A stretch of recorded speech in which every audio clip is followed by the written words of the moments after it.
Imagine returning home from work to see that your husband has set your brand new car on fire out of jealousy. This is a story of a couple who found themselves in a very toxic marriage. It all began on one morning when Biodun's mother brought him a girl from the village to marry. Mother, how do you expect me to marry a local girl you picked up from the village? Did you see the way she was chewing her food like a goat? Mama, I'm too refined to be seen around such a woman. Talk more of marrying her as my wife. Biodun said to his mother, who gave him a long and cold stare. That young woman you are insulting is a very humble and intelligent girl. She was not as opportune as you were, so quit insulting her and start seeing her as your wife, because soon you both will be married. Eniola would make the best wife for you, Biodun's mother said to him as she convinced him to marry the girl that she had picked. Biodun, being a workaholic, spared no time for relationships. His mother, for all these years, waited patiently for him to introduce a woman to her, but Biodun was too occupied with work to even think about marriage.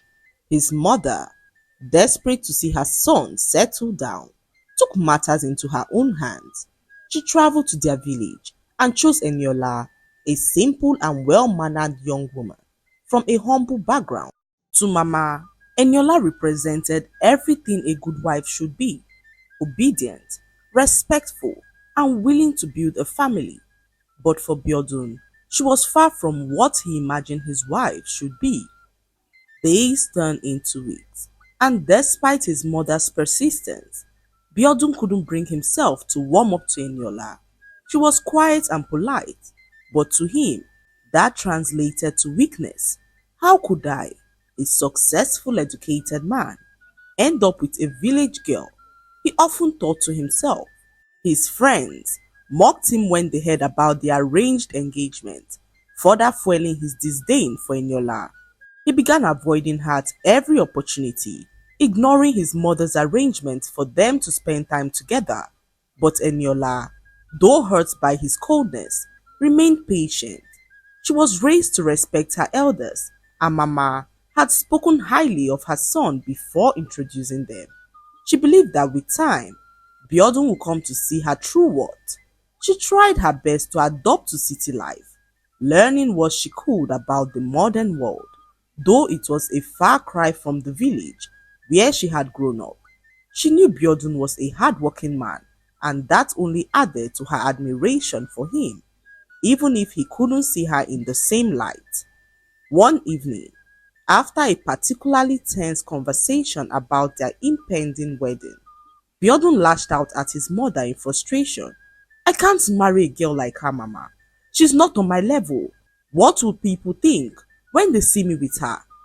His mother, tired of his arrogance, finally lost her patience. Biodun, you've always judged people by their status and appearance, but I see qualities in Eniola that you refuse to notice. She's kind, humble, and has the potential to grow into a strong woman. You, my son, need a woman like her to balance the pride you have inside of you. Biodun, in a bid to make his mother happy, got married to Eniola. He knew that he would not hear the last of it if he refused to marry her, so he succumbed to his mother's wishes, even when he knew that he had no atom of love for her. In his eyes, Eniola was a village girl who came from a very poor family. Biodun got married to her to get his mother off his back by giving her the grandchildren that she so desperately needed. Eniola could feel his coldness towards her. His mother had told her that her son was a workaholic and that Eniola should not worry herself, as Biodun would grow to love her as the months went by.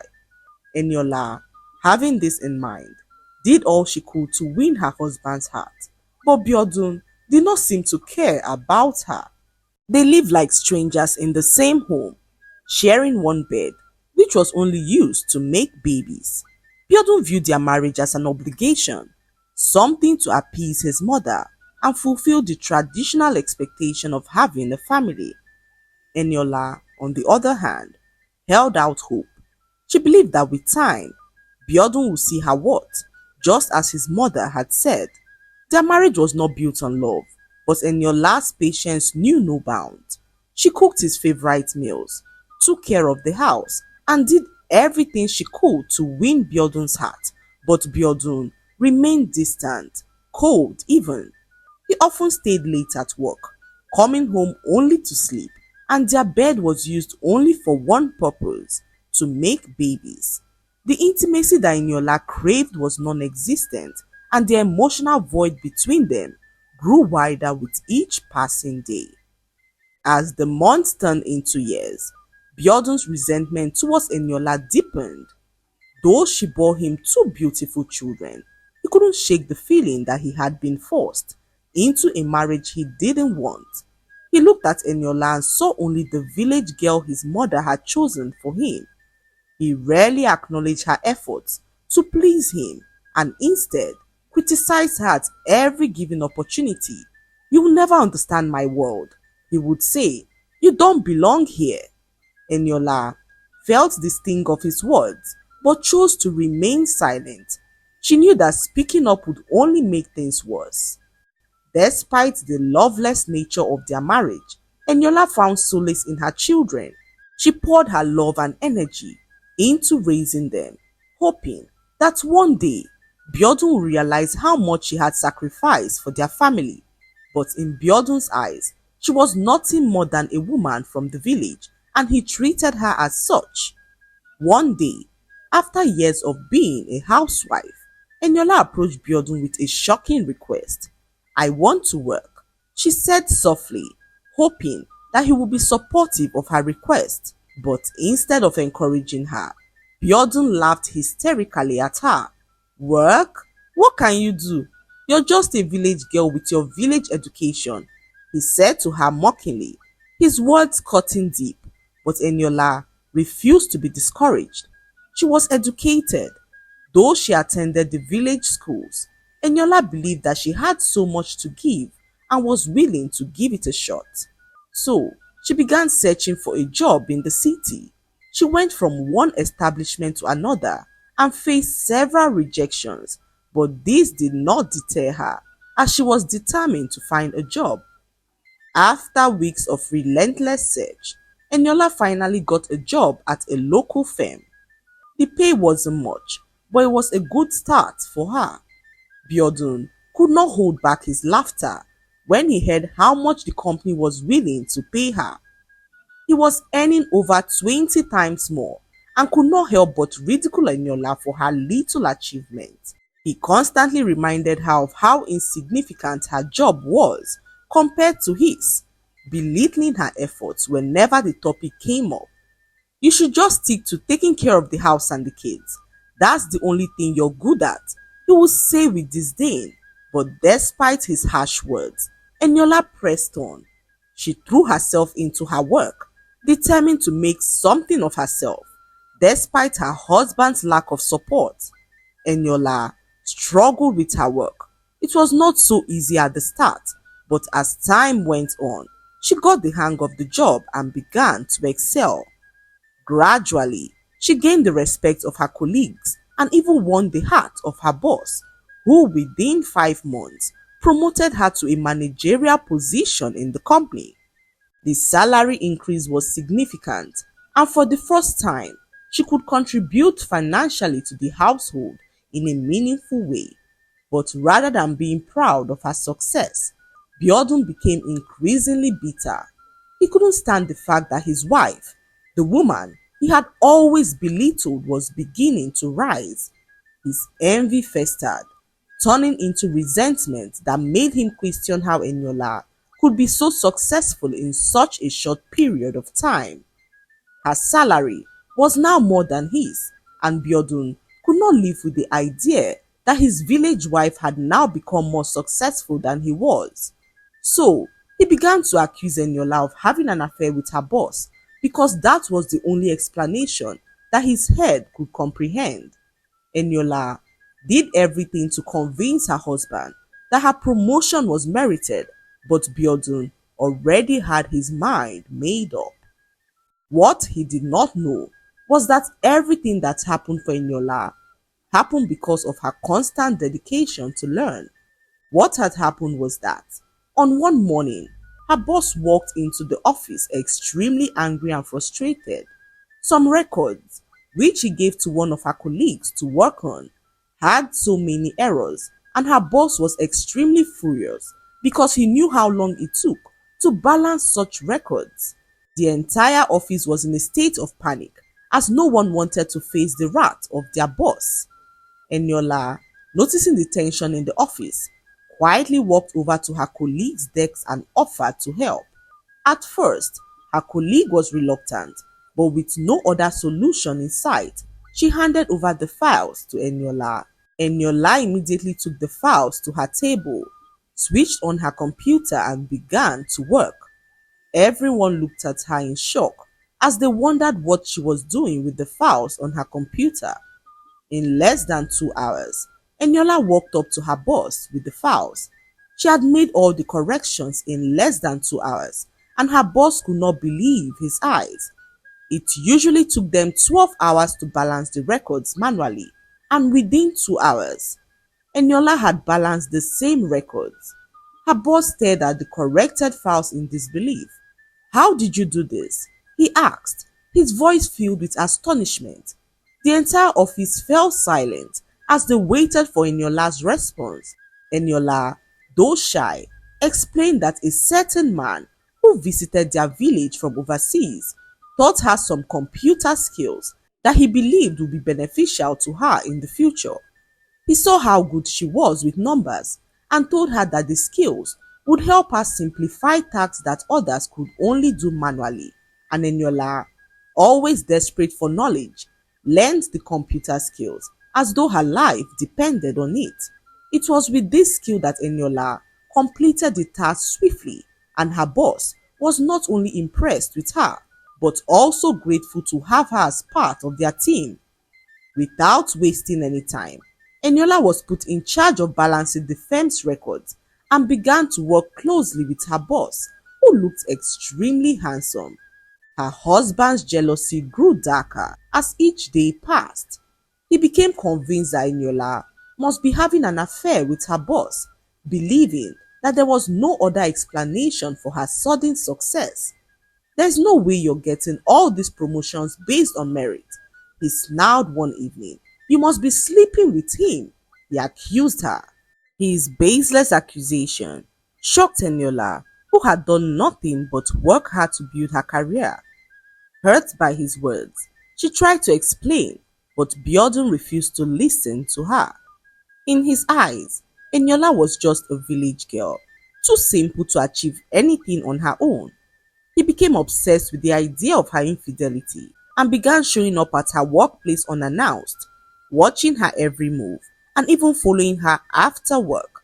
His behavior grew more erratic with each passing day, and their marriage, which had already been strained, was now teetering on the edge of a collapse. One day, Biodun abandoned the work he had to do in his office to go monitor his wife, who he believed was cheating on him with her boss.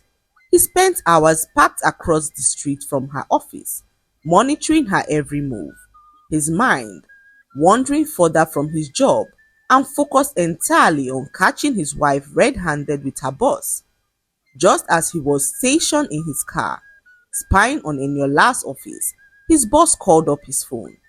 Biodun was about to pick up the call when he saw Eniola laughing and walking out of the office with her boss, who opened his car door for her. Biodun could not contain his anger. He ignored his boss's calls. His heart raced at the thought of another man having an affair with his wife. Biodun could not understand why he felt that way, but he felt a surge of jealousy and rage as he watched them drive off together. Without hesitation, he started his car and followed them, convinced that he was about to witness his worst nightmare unfold. His mind raced with thoughts of betrayal, and every laugh Eniola shared with her boss felt like a dagger in his chest. They eventually pulled into a car dealership where Biodun parked at a distance, watching intently. Eniola and her boss got out of the car and walked towards the showroom, pointing at different cars as they spoke with a salesman. Biodun's anger intensified as he watched them negotiate and price a sleek new car. In his mind, there was only one explanation. Her boss was buying Eniola a car to impress her, a clear sign of an affair. Unable to bear the sight any longer, Biodun sped off, leaving them at the dealership. His thoughts were clouded with fury and his jealousy consumed him. "She's making a fool of me," he muttered under his breath. "They both are." Convinced of his wife's infidelity, Biodun drove back to his office, his heart pounding with resentment. When he arrived at work, he was greeted by his boss's furious face. "Where have you been, Biodun?" his boss demanded. "You missed a crucial meeting with our investors this afternoon. Investors that you were supposed to handle. We've lost them because of your negligence." Biodun stammered as he tried to come up with an excuse, but his boss wasn't interested in hearing anything that he had to say. "This isn't the first time you've been absent and distracted, and we can't afford to keep someone who doesn't prioritize the company. You're fired, effective immediately." The words hit Biodun like a blow to the stomach. Fired? He couldn't believe what he was hearing. His pride, his career, everything he had worked for was slipping through his fingers. In shock, he collected his belongings and left the office. When he arrived home later that evening, his fury had reached a boiling point. As he approached his house, something caught his eye. A brand new car was parked in front of the house. It was the same car he had seen Eniola and her boss pricing at the dealership. Filled with rage, Biodun set the car ablaze as he watched the flames gradually engulf the vehicle. Neighbors rushed out, alarmed by the fire, trying to stop the flames before they spread. Eniola, who had just arrived home, froze in disbelief when she saw the burning car. Her heart sank as she saw the vehicle in flames. What are you doing, Biodun? Eniola cried, her voice trembling with shock. That's your birthday present. I bought it for you. Biodun, still consumed by his fury and jealousy, looked at her in disbelief. "My birthday present?" he asked, shaking his head in disbelief. "You think I'm stupid? You and your boss bought that car together. I saw you both at the dealership, laughing and picking it out. I'm not a fool, Eniola. You've been cheating on me." Eniola's face turned pale as she realized the depth of her husband's jealousy. She could not believe that the man she had sacrificed so much for, the father of her children, could accuse her of such betrayal. "Biodun, I have never cheated on you. I bought the car as a gift to show my love and appreciation for you, despite the way you've treated me all these years. How could you think otherwise?" she asked as she handed over the car document, which had his name boldly written on it. Biodun's anger began to falter as the reality of what he had done set in. He had destroyed a gift meant for him, a token of love from a wife he had never truly appreciated. The flames of the car still burned brightly, but inside Biodun, something had extinguished. The truth hit him hard, and his chest tightened with regret.